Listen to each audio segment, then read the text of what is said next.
Number one is the air conditioning.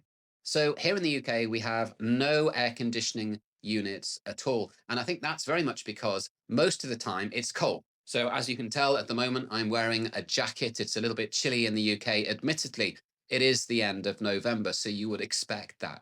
But our houses are very much set up to deal with the cold. So we have radiators in every single room. And as soon as it gets a little bit cold, we crank the heating up. Very rarely during the summer does it get particularly warm. If it does get warm, we'll be opening the windows, we'll be going out of our houses actually and wanting to bathe in the sun and enjoy it